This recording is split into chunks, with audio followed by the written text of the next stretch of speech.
नमस्कार दोस्तों, मैं रिंकू सर आज के इंग्लिश क्लास में आप सभी का हार्दिक अभिनंदन करता हूं। आज मैं आप लोगों के सामने एक बहुत ही शानदार और बहुत ही इम्पोर्टेंट क्वेश्चन लेके आया हूं, जो इंग्लिश आर्ट्स हो या फिर साइंस हो या फिर कॉमर्स हो, इन तीनों क्लास के लिए बहुत ही इम्पोर्टेंट है। हम लोग का क्वेश्चन है, what is the future of English in India. What is the future of English in India, यानी कि भारत में अंग्रेजी का क्या भविष्य है। आइए देखते हैं। This is the age of science, technology and global market economy. कह रहा है this is the age of science, यानी कि यह युग विज्ञान का है, टेक्नोलॉजी यानी तकनीक का है, एंड ग्लोबल मार्केट इकोनॉमी और वैश्विक बाजार अर्थव्यवस्था का है। आजकल का जो समय चल रहा है वह विज्ञान का समय चल रहा है ना। उसके बाद आपको तकनीक का समय चल रहा है और ग्लोबल मार्केट इकोनॉमी यानी कि वैश्विक बाजार अर्थव्यवस्था का समय चल रहा है। ये जो युग है, इस युग में इंग्लिश की जानकारी रखना बहुत ही महत्वपूर्ण है, बहुत ही जरूरी है। आगे है the working knowledge of English. Working knowledge यानी कि काम करने का जो ज्ञान है वह कैसा होना चाहिए, इंग्लिश होना चाहिए, है ना। The working knowledge of English is very important for Indians. भारतीयों के लिए आजकल के समय में, आज के युग में भारतीयों के लिए अंग्रेजी में जो काम करने का ज्ञान है ना, जो तरीका है वह क्या है, वेरी इंपॉर्टेंट, बहुत ही महत्वपूर्ण है for Indians in this age, इस युग में। आगे है English is the language of computer and internet. English is the language of computer and internet, यानी कि अंग्रेजी जो है वह कंप्यूटर की भाषा है, वह इंटरनेट की भाषा है। जब हम कंप्यूटर पे काम करने के लिए बैठते हैं तो उसमें हमेशा हम इंग्लिश वर्ड का यूज करते हैं। इंटरनेट जब चलाते हैं तो उसमें अधिक से अधिक हम इंग्लिश वर्ड का यूज करते हैं। बिना इंग्लिश के हम इंटरनेट या कंप्यूटर को सही ढंग से ऑपरेट नहीं कर सकते हैं, नहीं चला सकते हैं। आगे कह रहे हैं विदाउट इट्स नॉलेज, बिना इसकी जानकारी के। किसकी जानकारी के, तो इंग्लिश। हम लोग क्या पढ़ रहे हैं, इंग्लिश के बारे में पढ़ रहे हैं। तो कह रहा है विदाउट इट्स नॉलेज, यानी बिना इसकी जानकारी के, बिना अंग्रेजी के जानकारी के, बिना अंग्रेजी के ज्ञान के, India can not become a developed country.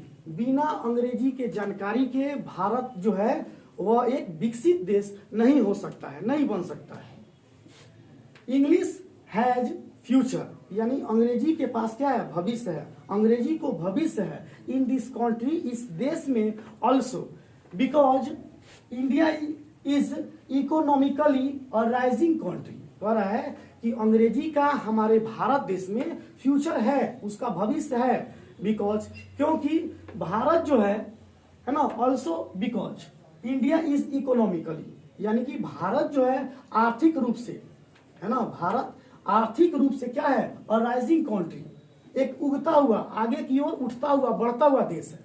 Bharat एक ऐसा देश है अभी वर्तमान युग में जो इकोनॉमी की दृष्टि से, है ना, अर्थव्यवस्था की दृष्टि से उठता हुआ है। जैसे सूरज राइज होता है, सूरज उगता है, तो सूरज जैसे जैसे उगता है उसकी किरणें और उसकी जो गर्मी है वह बढ़ती जाती है। उसी तरह से हमारा देश भारत जो है, इसकी अर्थव्यवस्था दिन प्रतिदिन क्या हो रही है, आगे की ओर बढ़ती जा रही है। इसीलिए यहाँ पे कह रहा है कि इंग्लिश हैज फ्यूचर, अंग्रेजी का भविष्य है इन दिस कंट्री, देश में, ऑल्सो बिकॉज, क्योंकि इंडिया इकोनॉमिकली और राइजिंग कंट्री, भारत क्या है, आर्थिक रूप से एक उगता हुआ, आगे की ओर बढ़ता हुआ देश है। अब है all types of invention. Invention का मतलब होता है आविष्कार। ऑल टाइप्स ऑफ इन्वेंशन यानी कि सभी प्रकार के आविष्कार and discoveries are found in English. जितने भी प्रकार के आविष्कार हुए हैं, खोज हुए हैं, वह सब किस में हुए हैं, अंग्रेजी में ही हुए हैं। तो ये बताइए कि अगर हम लोग को इंग्लिश की जानकारी नहीं रहे, है ना, और किसी चीज का इन्वेंशन के बारे में हमको पढ़ना है, कोई भी इन्वेंशन हुआ, है ना, एरोप्लेन है, कंप्यूटर्स है, टेलीफोन है, एवरीथिंग, कुछ भी हो सकता है। तो जब तक हम इंग्लिश नहीं जानेंगे तो उस इन्वेंशन के बारे में, उस आविष्कार के बारे में कैसे जान पाएंगे। तो वही यहाँ पे कह रहा है ऑल टाइप्स ऑफ इन्वेंशन, यानी कि सभी प्रकार के आविष्कार, एंड और discoveries are found in English. सभी प्रकार के आविष्कार और खोज जो है वो अंग्रेजी में ही हमको मिले हैं, अंग्रेजी में ही हम लोग उसको पढ़े हैं। सो इसलिए the future of English in India is bright. इसलिए फ्यूचर ऑफ इंग्लिश, अंग्रेजी का जो भविष्य है इन इंडिया भारत में वह कैसा है, इज ब्राइट, चमकीला है। ठीक है, हमसे सवाल पूछ रहा था what is the future of English in India, Bharat में अंग्रेजी का क्या भविष्य है। तो हमने आपको बता दिया कि यह जो युग है वह विज्ञान का है, तकनीक का है और वैश्विक बाजार अर्थव्यवस्था का है ना। इस युग में अगर किसी व्यक्ति को इंग्लिश नहीं आती है तो समझिए वो कुछ नहीं जानता है। मैथ में आप कितना हो विद्वान क्यों नहीं हो, अगर आप कहीं जाते हैं इंटरव्यू देने के लिए तो वहां पर आपसे मैथ में क्वेश्चंस नहीं पूछे जाएंगे, वहां पर और आपसे इंग्लिश में आपका इंटरव्यू लिया जाएगा, है ना। जितनी भी चीजें होती हैं सबका कुछ क्या होता है इंग्लिश में ही होगा। इंग्लिश को है ना भारत में ऑफिशियल लैंग्वेज बनाया गया है। अंग्रेजी जो है वो भारत की क्या है, ऑफिशियल लैंग्वेज है। तो जितनी भी प्रकार की जानकारियां हम लेते हैं है ना वो सब के सब क्या है, अंग्रेजी में है। इसलिए यहाँ पर बताया जा रहा है कि भारत में अंग्रेजी का भविष्य है। नमस्कार, जय हिंद।